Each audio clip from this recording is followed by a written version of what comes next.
It was a Tuesday. The kind of day where everything feels like it's just trying to keep you busy enough to not feel anything at all. I was 32, standing in the attic of the only house I'd ever called home, cleaning out old boxes after Dad passed away 3 weeks earlier. The air up there smelled like cedar and dust, like memories kept in mothballs. My fingers ran along old books, faded baseball gloves, and Polaroids clipped to string like ghostly flags. Then I saw it, a manila envelope shoved behind a box labeled Christmas Lights 98. It wasn't labeled. It wasn't dusty. It looked like it wanted to be found. Curious, I opened it. Inside was a photograph, weathered and curled at the edges. A toddler, maybe 2 years old, sitting on a park bench in Oshkosh overalls, clutching a red plastic truck. His face was dirty, tear-streaked, but his eyes, they looked like mine. Behind the photo was a folded sheet of paper, brittle with time. Found near Maplewood Park, October 16, 1995. No ID. Not on any missing persons reports. Social services contacted. I just sat there, staring at that photo with a pressure behind my eyes that felt like a dam starting to crack. My hands were shaking. I turned the picture over. In Mom's handwriting, neat, looping, unmistakable. We chose you. You were meant to be ours. I didn't sleep that night. The envelope lay on my nightstand, that photo staring up at me like it was asking, how much of your life do you really know? By sunrise, I was sitting at the kitchen table, same one where I'd done homework as a kid, spilled milk, carved my initials underneath when I was 9. Mom walked in wearing her navy blue robe, hair still tied in her sleep bun, surprised to see me up. Morning, sweetheart, she said, pouring herself a cup of coffee. You look like you didn't sleep a wink. I didn't say anything.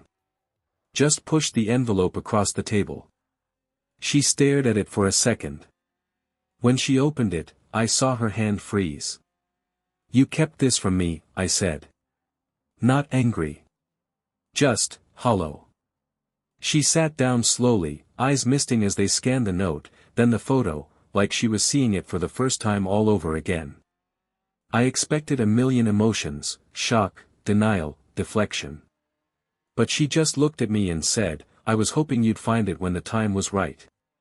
I blinked. You knew I'd find it? She nodded.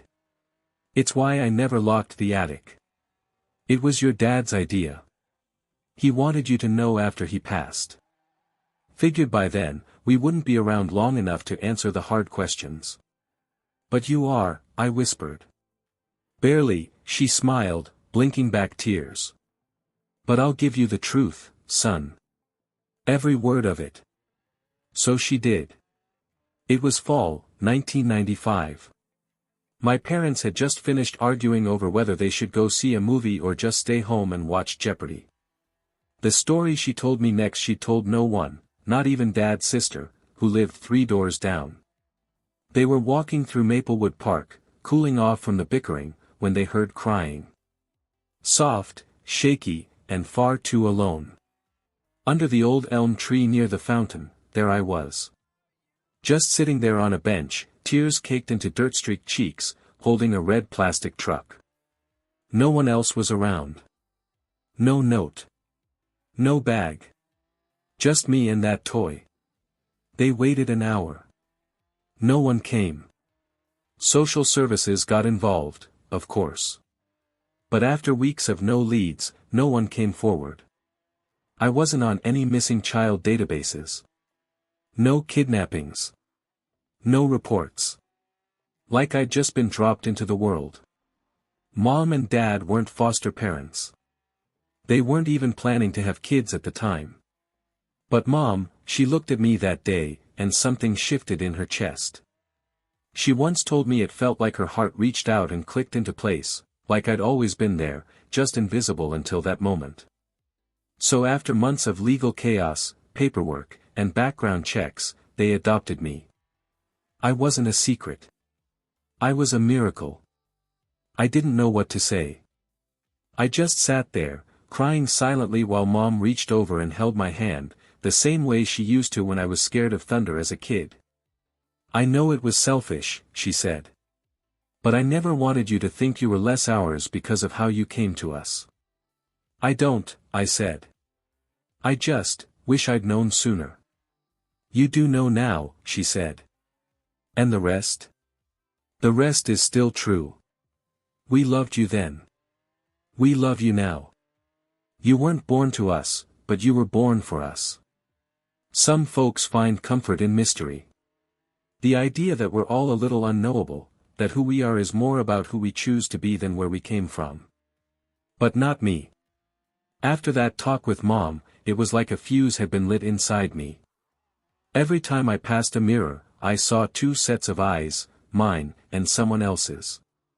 Someone I'd never met. Someone who gave me this face, this blood, this DNA. I started searching. At first, it was just basic stuff. Hospital records from 1995. News archives. I drove to Maplewood Park and sat on that same old bench for hours, half hoping someone would recognize me, half hoping they wouldn't. Then came the DNA test. I spat into a tube like everyone else, mailed it off, and waited. When the results came back, there were hits, distant cousins mostly. A woman in Arizona. A guy in Georgia. Names I'd never heard. All fourth cousins or maybe thirds. It was like trying to rebuild a photograph with only 6 pixels. I reached out anyway. One woman, Joanne, responded. Sweet, maybe mid-50s, told me she was into genealogy. She looked at my profile and said, "You sure you weren't part of the Blythe family? You look just like my cousin's boy." I asked for a name. She hesitated. Said it was sensitive. I understood. Eventually, she sent a name, Ray Blythe. And a picture. The man in the photo could have been my twin, just 20 years older. Same crooked smile. Same scar above the left eyebrow. Same eyes. Ray was dead. Had been for 15 years. A factory accident. Left behind a wife and 1 son. I felt like I'd been punched in the stomach. His wife was still alive. Her name was Marissa.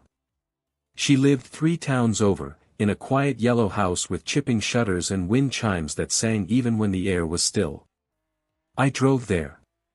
Parked across the street. Just sat there. An hour passed before I finally built up the nerve to walk up and knock. She opened the door slowly, cautious. Maybe she saw something familiar in my face, maybe not. But she didn't slam the door, so I took that as a win. "Can I help you?" she asked, clutching the edge of the screen. I told her my name. Told her I wasn't selling anything. Told her I just had questions. She paused, then stepped out onto the porch. She looked older than her photos. Time does that. But her eyes stayed sharp. "I know who you are," she said. I blinked. "You do?" She nodded, lips trembling. "I always wondered if you'd come knocking someday." Turns out, she and Ray had lost a baby in 1993. A boy. Stillbirth. But sometime around 1995, she caught Ray in a lie. Late-night drives. Money missing from the bank. A drawer in the garage with baby supplies she hadn't bought. She suspected there was another woman. Maybe even another child. But before she could dig into it, Ray died. And the secrets died with him. She never found the woman. Never found the child. Until now. We talked for hours. She cried. I did too. I didn't ask her to take a DNA test. Didn't need to. Sometimes the truth doesn't need proof. Sometimes it's just there, in the tremble of a voice, in the way someone says your name like it's sacred. Before I left, she hugged me. "You're part of my story," she said. "Even if we don't know exactly how." And that was enough. They say memory is a strange beast, slippery, unpredictable. You never know what'll trigger it. A smell. A song. A place you haven't seen since you were 3 feet tall. For me, it was rain on metal. I was sitting in my truck outside a grocery store, engine off, window cracked just enough to let in the scent of a summer storm. Fat droplets danced on the roof, and that ping ping ping sound rolled through the cab like a lullaby from another life. That's when it hit me. Not a memory exactly, but a feeling, the cold bite of wet clothes clinging to small shoulders, the warmth of a stranger's coat being wrapped around me, the sound of rubber soles slapping pavement in a hurry. I closed my eyes. And there it was. I was little, maybe 2, maybe 3, sitting in the back of a red pickup truck, parked along the curb beside a playground. It was raining hard. The kind of rain that swallows sound and turns the world into a gray blur. I was crying. Not screaming, just those soft hiccuping sobs that come from being scared and alone. A woman, young, mid-20s, soaked to the bone, was talking to me. Not shouting. Talking like she was trying to make a deal. "I'll be right back," she said, brushing wet hair out of my eyes. "I just need to run across the street. Gotta talk to someone. You stay right here, okay?" I reached out. Clutched her sleeve. Didn't want her to go. She kissed my forehead, peeled my fingers off her jacket, and whispered, "Just count to 10. I'll be back by then. Promise." Then she turned and ran. I counted to 10. Then 20. Then 50. She never came back. When I came to, I was gripping the steering wheel like it owed me something. My knuckles white. Breath ragged. She left me. There wasn't anger in that moment, just the slow, sharp realization that someone, somewhere, had made a choice. Maybe a desperate one. Maybe selfish. Maybe both. I didn't know her name. Didn't know her face. But I remembered her eyes, big, scared, sad. Eyes that looked at me like I was both a blessing and a burden. Maybe she thought she was saving me. Or maybe, she just ran out of options. Either way, she gave me up. And someone else chose to take me in. That night, I sat on the front porch with Mom. The sky was clearing, and the smell of rain still clung to the grass. I told her what I remembered. Every detail. She didn't say much. Just listened. When I was done, she reached over and took my hand. "She might have loved you, you know," she said quietly. "People do things out of fear they wouldn't dream of doing otherwise." I nodded. Didn't have anything to add. I wasn't chasing her anymore. I had my answers. What I'd lost didn't compare to what I'd gained. I found the box on a Sunday. The attic was still half-packed, dust curling in the air like old secrets. I'd been going through Dad's desk, looking for some paperwork, maybe a will, and there it was, a weathered old shoebox with masking tape across the top. Faded sharp is scribbled in Dad's neat block letters. Letters to himself, "Do not toss." I didn't recognize the handwriting inside at first. It was mine, sure, but younger, rounder, uncertain. The kind of handwriting you use when you're still figuring yourself out. The first letter was dated April 6, 2003. I was 10. Dear me. I don't know what to say, but I think future me will be cool. I hope he has a dog and a skateboard and eats cake whenever he wants. Maybe you're taller now. I bet you're still afraid of thunder, though. It's okay, I am too. But don't tell anyone. There were dozens more. Some funny, some strange, some heartbreakingly earnest. Dear me, I think Mom is sad a lot. I don't know what to do. Dad makes her laugh sometimes but not always. If you're reading this and she's still sad, give her a hug for me. Dear me, I think I'm invisible sometimes. But Dad said invisible people get to be spies, so that's cool. Dear me, I kissed Emily today on the playground and now I think I'm going to die. Page after page. I sat there reading until the sun dipped low and painted the attic in amber. And that's when I found his note. Tucked in the very back, behind all my messy little envelopes, was a short letter on clean white paper. Dad's handwriting. Crisp. Unmistakable. Son. You never knew I kept these. You'd fold them up and tuck them behind books or in couch cushions or under your pillow, thinking no one would find them. But I did. And I saved every one. Because they were pieces of you. The real you. And I wanted you to know, someday, that you were always seen. Always heard. Always loved. Asterisk, you weren't ours by blood. But we never wanted blood. We wanted you. Don't let the mystery of where you came from shake the truth of where you belong. You belong here. Always. Love, Dad. I didn't cry right away. I folded the letter. Pressed it to my chest. And just sat there in the quiet, letting that warmth wash over me like sunlight through old windows. Some people are born into their stories. Others have to write their own from scratch. Me. I was both.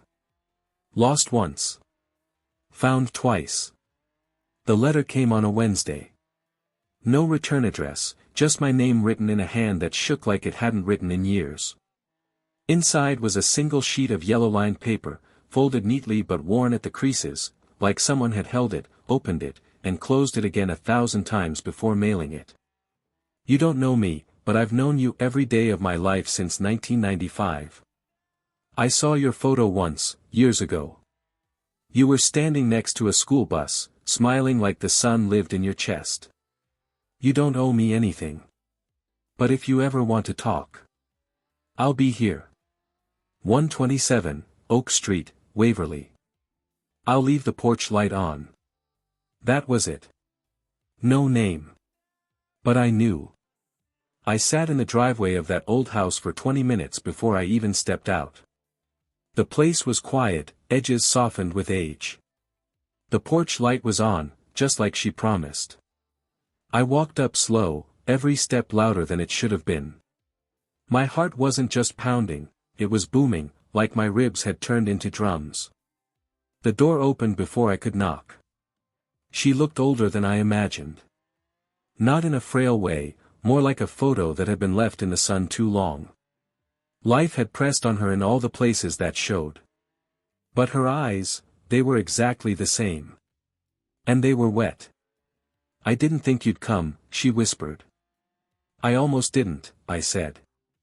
We just stood there for a second, two ghosts staring at each other under a yellow porch light. Then she stepped aside. You want to come in? Her name was Lena. She told me everything. How she'd gotten pregnant at 22, how Ray wasn't around much, how her family had practically disowned her. She was living out of her car for a while. Barely scraping by. I wasn't well, she said, wringing her hands like she was trying to wash the guilt away. I told myself leaving you in the park would be safer. That someone better would find you. Someone who could give you a life. She looked up at me, eyes brimming. But I've lived with that day in my head every single night since. I didn't speak for a long time. I just let the silence sit between us. Then finally, I said, I hated you for a long time. And then, one day, I didn't. Her lip trembled. You saved me, I continued. By giving me up, you gave me a life that you couldn't. And the people who found me, they were everything. She covered her mouth with her hand, a sob slipping through her fingers. I don't know what you were going through, I said. But I forgive you. Not for you. For me. That broke her. She crumpled into the armchair, sobbing like a dam had finally burst. And I just stood there, feeling lighter than I had in years. Because forgiveness isn't about erasing the past. It's about unshackling yourself from it. Before I left, she pulled something out of a drawer. It was a small red plastic truck. "Yours," she said, her voice breaking. "It's the only thing I kept." I took it in my hands. It was scratched and faded, but somehow still sturdy, just like me, I guess. "I used to dream about this," I said softly. "Never thought I'd actually hold it again." As I stepped off the porch, she called out to me. "Do you think, someday, you'd come back?" I turned, holding the truck in one hand. "Yeah," I said. "I think I will." My 33rd birthday was quiet. No big party. No streamers or cake with my name scribbled in frosting. Just a few close friends, a backyard grill, and the smell of cedar wood from the fence I'd finally fixed the week before. It was the kind of day Dad would have loved. Simple. Honest. Feet on the ground, sun on your back. Later that night, after the last of the guests had gone home and the crickets had taken over the soundtrack, I walked back inside and saw the envelope. It had been taped to the inside of Dad's desk drawer, his quiet drawer, he used to call it. The one where he kept old keys, pocket knives, and the tiny compass he said would one day point me home, if I ever got lost. The envelope had my name on it. And just 3 words underneath, in that firm, boxy print of his. "Open when you're 33. Inside was a birthday card. Nothing fancy. Just a photograph of a tree-lined road in autumn. But it was what he wrote inside that stopped me cold. "Son. I figured if you're reading this, I'm no longer around to see it. But that's okay. I was never the guy who needed to stick around forever. I just needed enough time to give you the start you deserved. I know one day you'll find out everything. Where you came from. How you came to us. Maybe you already have. Asterisk, but I want to tell you something that has nothing to do with facts or files or DNA, you are, and always have been, my son. Not because of blood. Not because of law. But because the first time I saw you on that park bench, cold, scared, holding that busted little truck, I knew. I knew you were mine. And every day after that, you proved it. In the way you smiled. In the way you asked impossible questions. In the way you learned to love, even when life hadn't made it easy. You were my best job, kid. My proudest thing. Asterisk, so if today feels heavy, if you're wondering where you belong, remember this, you were never abandoned. You were chosen. Happy birthday, son. Love you always. Dad. I sat there at the kitchen table for hours, that card trembling in my hands, my coffee going cold beside me. I cried in a way I hadn't since I was a boy, shoulders heaving, throat tight, heart cracked wide open. He knew I'd search. He knew I'd question. And he gave me one last gift, certainty. I folded the card, gently, and tucked it into the same box that held the red truck. 2 pieces of a puzzle I never thought I'd complete. 2 pieces that finally fit. It was colder than I remembered. Maplewood Park still had that sleepy charm it always did, tall trees guarding the walking paths, ducks floating in the pond like lazy kings, and that faint smell of pine and damp earth. But the bench. The bench was exactly the same. Faded green paint, a chunk missing from one of the slats, initials carved in the wood that time had almost erased. It was still there, tucked under that same old elm tree near the fountain. It hadn't changed. But I had. I sat down slowly, letting my fingers trace the grain of the wood. This was where they found me. Where everything had started. Where someone let go, and someone else held on. A few families passed by, kids laughing, a couple walking hand in hand, a dog trying to eat a pine cone. No one paid me any mind, and I liked it that way. I wasn't there to be noticed. I was there to feel. I pulled the red truck from my coat pocket. Set it down on the bench beside me. For a moment it was like the years collapsed. Like I was 2 years old again, knees scraped, eyes wide with the kind of fear only a child knows, that gut-deep sense of being forgotten by the one person who was supposed to remember you. But the fear was gone now. What was left was gratitude. "I forgive you," I whispered into the wind. Not just to Lena, though she deserved it. But to the universe, to fate, to that scared little boy who'd thought he wasn't wanted. "I forgive you, and I'm okay now." I stayed on that bench for hours. Watched the light change, watched the shadows stretch long across the grass. At one point, a little boy walked past, red hoodie, toy truck in his hand. His mom was close behind, smiling. When she saw me, she nodded kindly.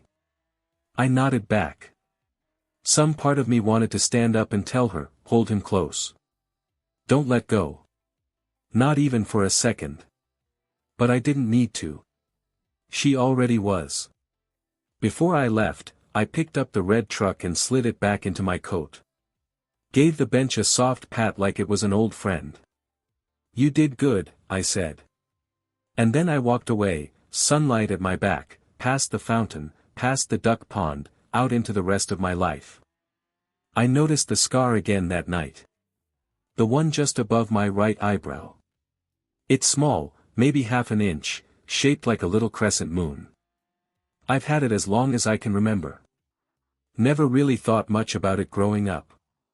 Just one of those things you assume came from a tumble on a tricycle or a reckless moment on the monkey bars. But standing there in front of the mirror, toothbrush in hand, I found myself staring at it like it had something to say. And this time, I listened. The thing about scars is they don't just mark pain. They mark healing. They say, "You made it through that. You're still here." I thought about everything that had led me here. The woman who let go of me. The man who picked me up. The mother who called me hers before the courts ever did. The brothers I never met. The names I'll never know. And me. The kid who used to write letters to his future self because he didn't know if anyone else ever would. I leaned on the sink and stared at that scar until the bathroom felt too quiet. So I did something I hadn't done in years. I talked to him. That boy. "Hey," I whispered. "You turned out okay. Not perfect. Not without dents. But good. Solid." The mirror didn't answer, but I could feel him listening. "You're allowed to let go of the ache. You're allowed to be loved without conditions. You're allowed to be you." It felt strange, speaking to a ghost version of myself like that. But it also felt right.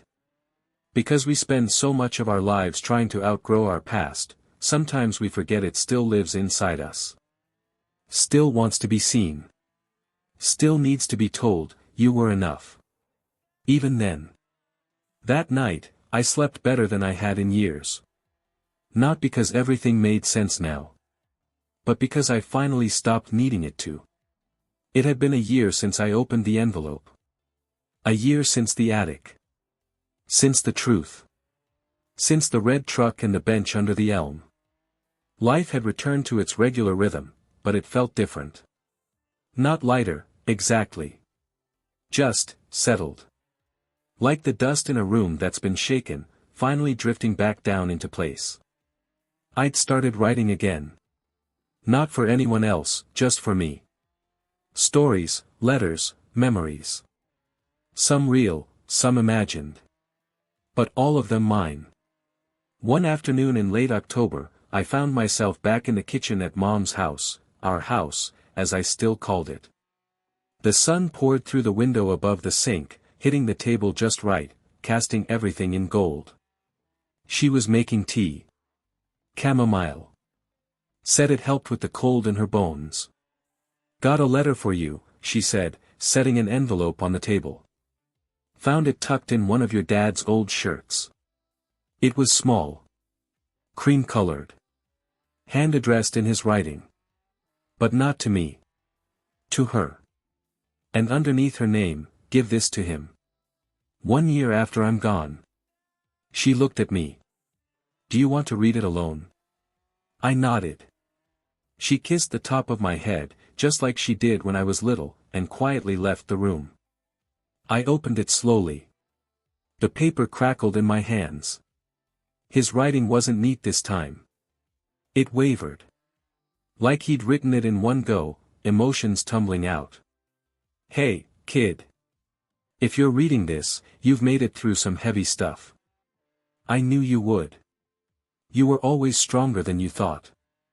I just wanted to say one last thing, in case I didn't get the chance. I hope you forgive yourself. For wondering who you are. For searching. For hurting. For carrying questions too big for your shoulders. I know there'll be days where you feel like a puzzle missing a few pieces. But I also know you'll keep building anyway. You've got a heart that remembers where it's been, and legs that keep moving forward. That's enough. That's more than enough.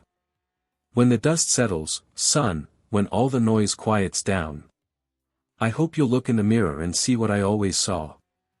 A damn good man. Love you forever. Dad. I folded the letter slowly. Laid it flat against my chest.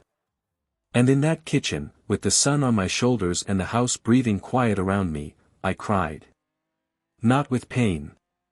Not even with grief. But with peace. That soft, final kind that comes only after every chapter's been written, every scar has been traced, and the last word finally lands on the page. I still don't know who left me on that bench. I may never know. But I know who found me. I know who raised me. And I know who I became in spite of, and because of, it all. When the dust settles, I am home.